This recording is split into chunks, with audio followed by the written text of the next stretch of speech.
Le projet du TOP vise à explorer d'autres formes d'apprentissage. En un mot, Il s'agit de permettre aux participants de découvrir par l'expérimentation des zones de talent qui pourraient devenir de nouvelles possibilités d'orientation professionnelle.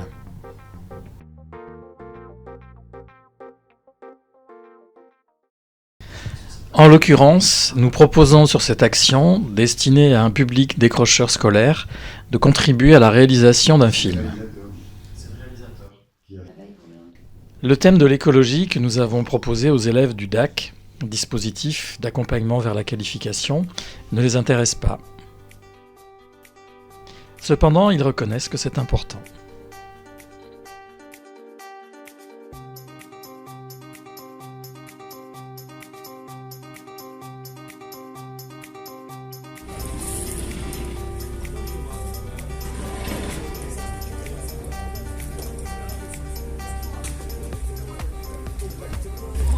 Rencontre avec les élèves et Cathy Lautier, formatrice en charge du dispositif d'accompagnement, hébergée par le lycée Lumière.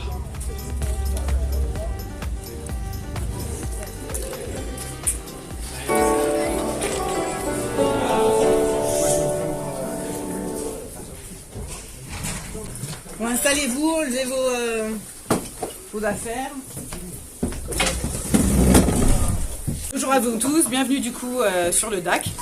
Je suis ravie que vous ayez décidé de venir avec nous sur ce dispositif. Ce que je vous propose, c'est que chacun à son tour, on se présente et de savoir réellement concrètement ce que vous avez envie au niveau de votre projet. Ouais, c'est fini ou pas?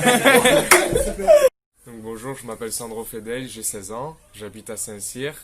J'ai fait une troisième, j'ai demandé à aller en bac pro électrotech. J'étais en liste d'attente, au final j'ai pas été pris. Du coup, j'ai redoublé ma troisième. Là, je suis venu sur ce dispositif pour pouvoir être accepté l'année prochaine en bac pro électrotech. Alors, je m'appelle Mathéo, j'ai 17 ans. L'année dernière, j'étais en terminale bac professionnel en restauration. Sauf que je suis parti parce que ça me plaisait plus du tout. Du coup, c'est pour ça que j'ai décidé d'intégrer le DAC cette année.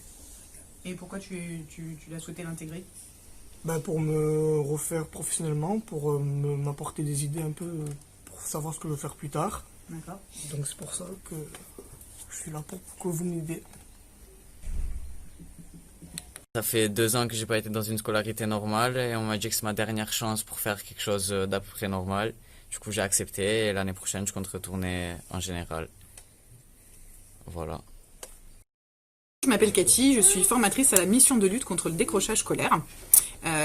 On a ouvert depuis l'année dernière à la Ciotat un dispositif qui s'appelle le DAC, dispositif d'accompagnement vers la qualification, qui permet aux élèves en fait qui ont décroché de l'école de pouvoir en fait revenir sur le dispositif. Et ça leur permet à la fois de se remettre à niveau sur les notions d'école, maths, français, et à la fois de travailler sur le projet professionnel. Cette année, j'ai décidé de travailler aussi avec une association qui s'appelle Utoplab, où les élèves vont monter un projet de film sur l'écologie, l'environnement, la pollution, qui va permettre en fait de pouvoir développer d'autres compétences. le premier truc, c'est qu'est-ce qu'on met dans le film? C'est quoi? C'est-à-dire, on appelle ça le scénario. On écrit ce qui va se passer dans le film, ce que le film va raconter.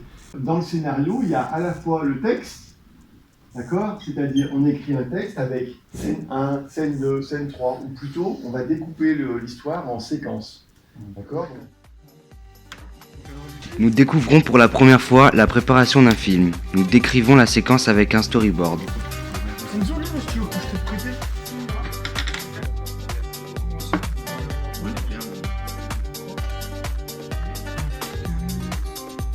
On peut alterner, par exemple, le plan large, plan près, plan... La route, moi j'ai une remarque. Ouais. C'est que les deux elles sont ensemble. Ouais, voilà, on laisse parler. Mais il aurait pu faire un plan en moins, deux à la fois en moins, voilà. Par le vent, et la vague elle vient porter la canette. Dans la mer. Ouais, et après ça tombe dans le truc. D'accord. C'est un peu la vague. Hein. Lorsque nous jetons les déchets par terre, nous risquons de les retrouver dans la mer.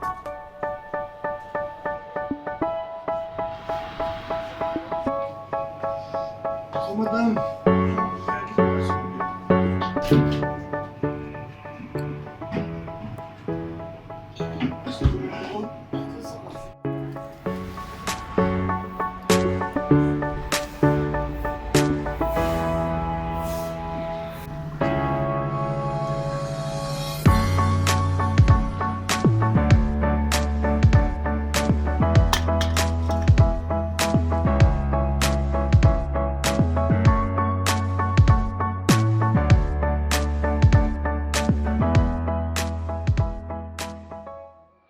c'est écœurant. Il y a des gens qui viennent pique-niquer le soir avec des boîtes de chez McDo ou n'importe qui. Pour ne pas les jeter dans la poubelle, ils les laissent au pied de la poubelle. Et les bouteilles, pour ne pas les jeter, ils les cassent au pied de la poubelle. Pour savoir ce que deviennent les déchets qui ne sont pas jetés à la poubelle, nous avons interviewé l'association Déchets Zéro & Co.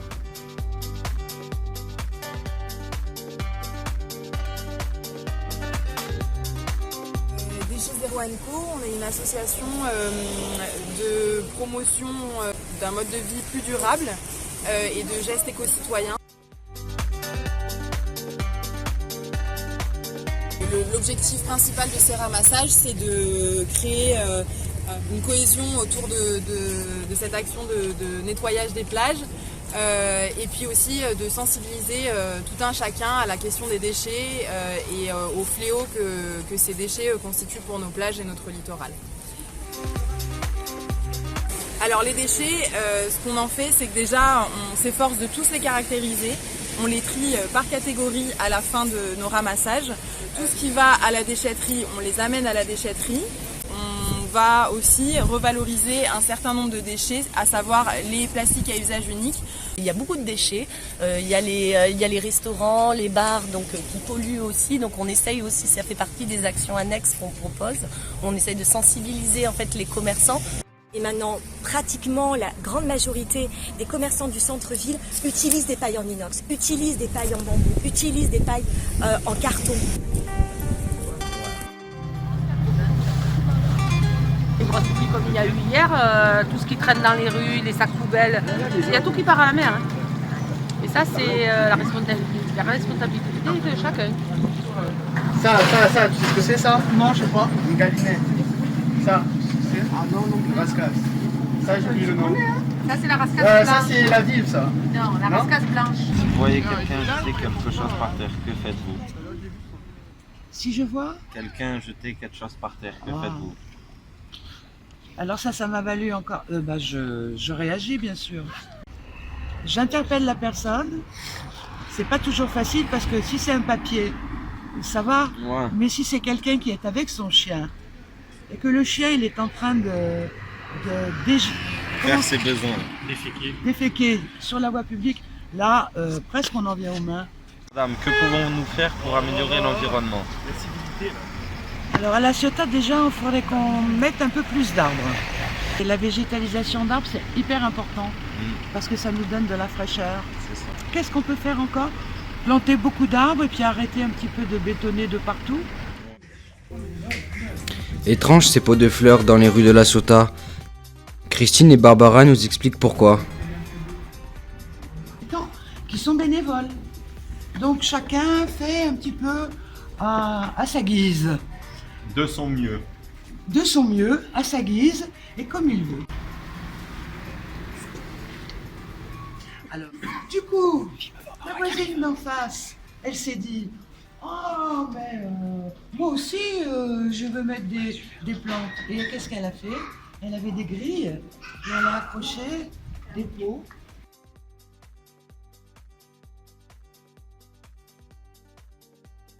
Je pense que les gens, petit à petit, vont s'autogérer et s'acheter leurs plantes, j'en sais rien.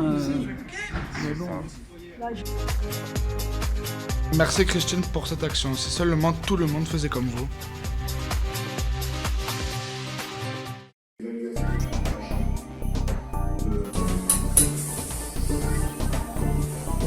Ce que je vous propose, c'est que chacun à son tour, on se présente et de savoir réellement, concrètement, ce que vous avez envie au niveau de votre projet. Ouais, c'est du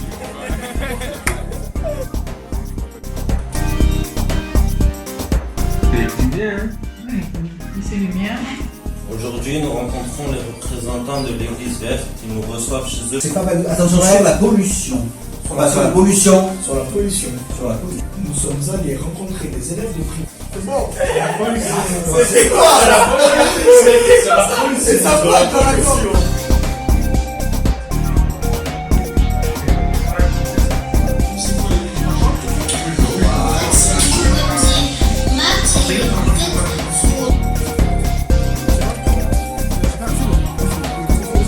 Là, je sais pas. J'ai un fil avec toi. Lors d'une séance de travail à UTOP, nous avons aperçu un monsieur qui ramassait les crottes de ses chiens. Nous sommes allés lui demander pourquoi. Comme on dit, faut pas faire aux gens ce qu'on n'aimerait pas qu'on nous fasse. Ouais. Moi, quand je marche dans la merde, j'aime pas. Donc, je vais pas laisser la merde de mon chien, alors que moi, j'aime pas marcher dedans. Le caca dans la ville, c'est, je sais plus, 35 ou 65 € d'amende. Bah, je vais bien, c'est normal.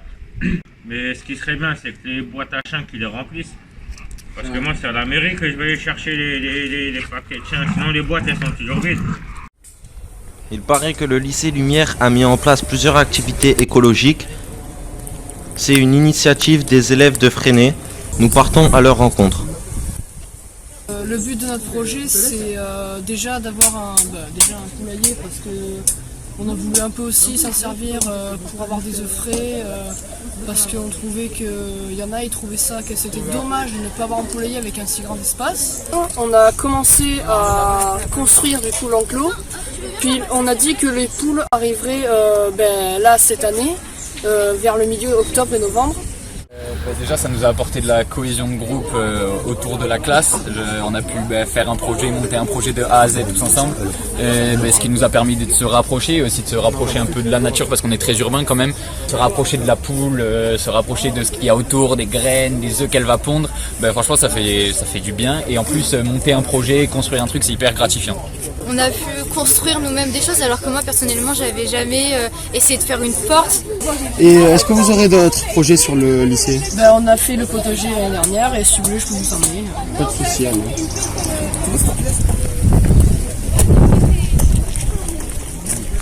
Alors qu'est-ce que vous avez planté dans votre potager? Pour l'instant, il y a seulement quelques patates qui sont plantées et puis pour l'instant on n'a rien planté d'autre et puis de toute façon la terre c'est compliqué pour que ça pousse ici parce qu'en dessous il y a du béton, du coup c'est plus compliqué pour faire. À chaque début de séance, nous commençons par un débriefing et le planning de la journée.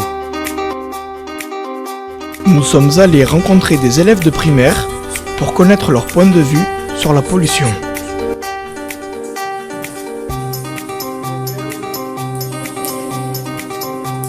Donc pour vous, c'est quoi l'écologie? En fait, c'est un peu comme des maths et en fait, faut un peu travailler, c'est dur un peu. Vous pensez quoi de l'environnement truc? C'est ça la ville de La Ciotat, Marseille, les environs? Ça, vu que dans la mer, il y a plein de déchets et ça peut faire mourir les poissons, les dauphins. Parfois, il y a des déchets dans les rues, dans les écoles, partout. Du coup, pour vous, c'est quoi la pollution? Oui. Et la pollution, parce qu'il y a plein de déchets qui sont pas forcément jetés à la poubelle. Du coup, après ça va n'importe où dans le monde et après ça fait mourir les animaux. Il y a aussi les gros pétroliers, ils peuvent couler dans l'eau et ça pollue beaucoup. Et moi j'ai une poubelle pour jeter les déchets qui sont par terre dans la rue. Qu'est-ce que vous pourrez faire pour améliorer la terre, en gros, pour qu'elle soit plus propre pour vous plus tard? Au lieu de prendre les voitures qui polluent un petit peu, je prendrai des vélos. Vous, en tant qu'enseignante, vous faites des démarches contre la pollution? Nous, ça fait partie du programme puisqu'on les éduque à devenir citoyens. Donc l'éducation à la citoyenneté, c'est entièrement aussi protéger la planète. Et dans le programme, une partie où on va leur expliquer comment trier, les sensibiliser à la pollution de la terre. Oui, quand j'étais en CP, la maîtresse, elle nous a déjà parlé de la pollution un jour. Très bien. En fait, pourquoi vous filmez?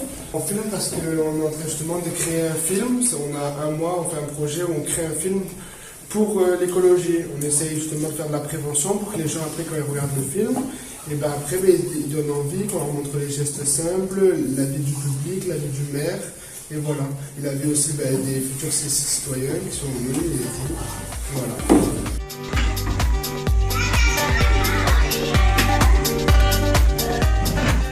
Est-ce que vous, à la maison, vous travaillez sur l'écologie un petit peu? On a une poubelle pour les cartons, les papiers, et une poubelle pour les épluchures et une poubelle pour le verre. D'accord. À l'école, vous faites des projets sur l'écologie? Vous faites des projets, peut-être que vous en parlez En fait, cette année, les délégués, pour être délégués, c'est sur le thème de l'écologie. Je voulais poser, mais vous faites quoi comme action pour l'écologie? Là, en ce moment, on fait un film, justement, qu'on va diffuser, que tout le monde pourra venir voir, et que justement, on va faire de la prévention. On a fait un petit film, on a fait des documentaires, on est allé voir l'adjoint du maire pour savoir ses projets, ce qu'ils en pensaient, les chiffres, etc. Donc, on fait un film pour que les gens... Après plusieurs rencontres avec les habitants de La Ciotat, nous décidons d'aller interviewer le responsable à la mairie, Monsieur Noël Colura, adjoint au maire et délégué à l'environnement. La pause, c'est... on a fait un, la première c'est Mathieu. La deuxième, la troisième, c'est moi. La troisième, c'est quoi alors? Faut regarder. Passe-moi la feuille, s'il vous plaît. Non, la tienne. Non, mais la mienne, c'est bonjour, je sais pas quoi. Ah non, je te trompe. Dans le cadre de votre projet, de votre rôle, quelles sont vos priorités pour la ville et en matière d'environnement?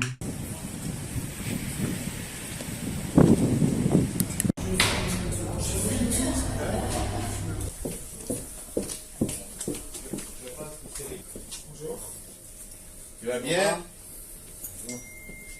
Bonjour. On fait partie de la classe du DAC, au lycée Lumière. DAC. Du dispositif d'accompagnement contre le décrochage scolaire.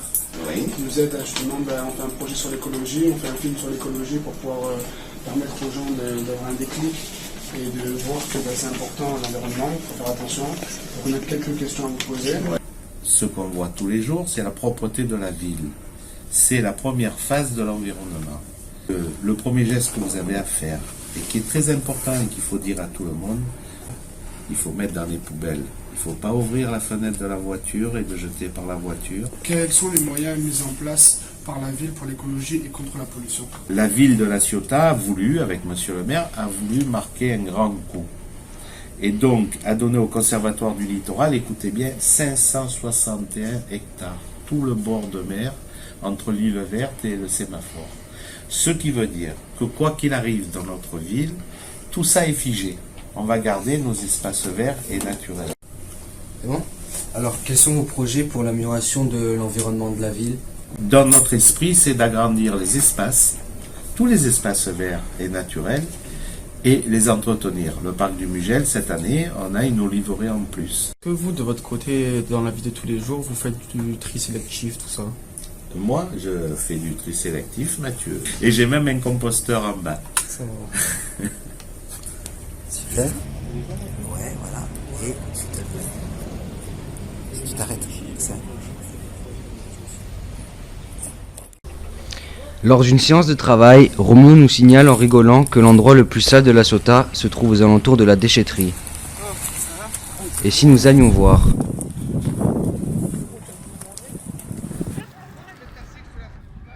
Oh les gars, comment ça va? On filme autour du thème de l'écologie. Est-ce que cela change un petit peu votre regard sur l'écologie? J'avais une canette de coca, du coup je l'ai bu, et quand je l'ai fini, j'avais pas trop de poubelles aux alentours de moi. La canette. Alors du coup, qu'est-ce que j'ai fait? Malheureusement, je l'ai jeté par terre et je l'ai écrasé. Et je l'ai fait la remarque, je dis il y a une poubelle ici, tu peux y aller, et il m'a dit non, laisse par contre, niveau mégot, ça je l'applique. Non, c'est pas vrai. Si, arrête. Ils étaient sur le stade. Non. Les mégots, les mégots, je fais les efforts. J'ai les Ça, vidéos. mais les papiers, je fais pas trop les efforts encore. les Donc preuves. il faut que je m'améliore sur ça. Ces déchets là, à votre avis, qu'est-ce qu'ils vont devenir? Ils vont rester là? Non. Mais j'espère qu'ils vont pas à la mer, parce que moi ça me fait penser à la séquence qu'on avait tournée avec la canette. Ouais. Et j'espère que ça va pas faire avec le pareil. vent. Ouais. De tourner un film, ça vous intéresse? En vrai, ça m'intéresse un peu parce qu'on peut apprendre plein de trucs, comment faire des montages, voilà, comment parler plus simplement quand on fait des interviews, des trucs comme ça. Bon, donc maintenant vous redescendez et puis avec Loïc, on va aller à la déchetterie.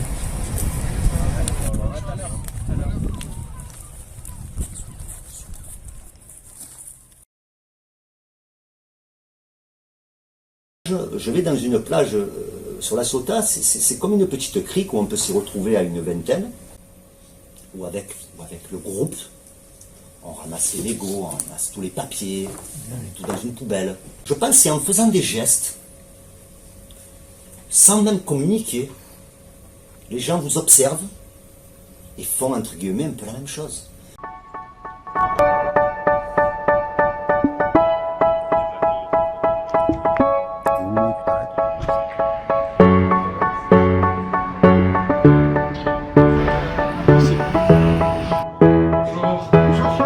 Alors, 2 ice tea, s'il vous plaît. Oui. Nickel, merci.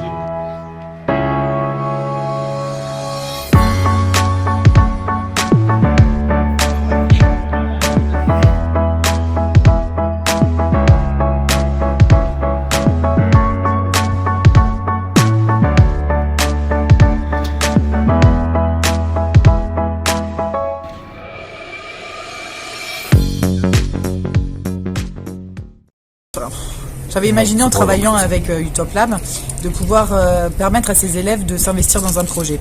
C'est compliqué pour eux de travailler du début jusqu'à la fin sur quelque chose, d'être dans l'assiduité, de se réveiller le matin et d'avoir un vrai objectif de vie. Pour moi, ça a été une vraie réussite.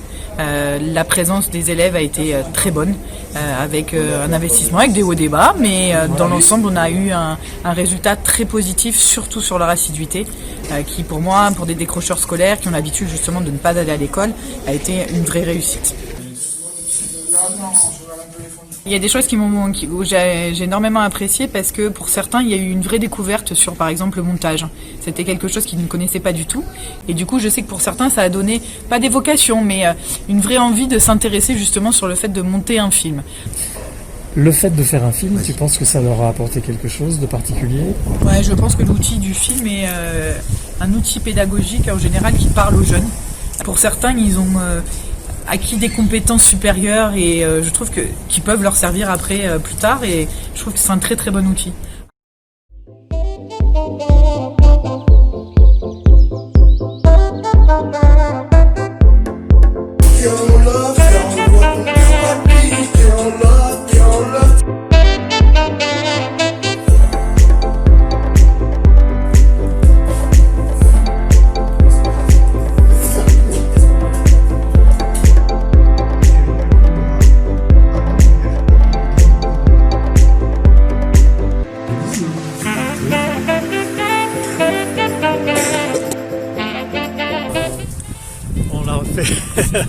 Coupe.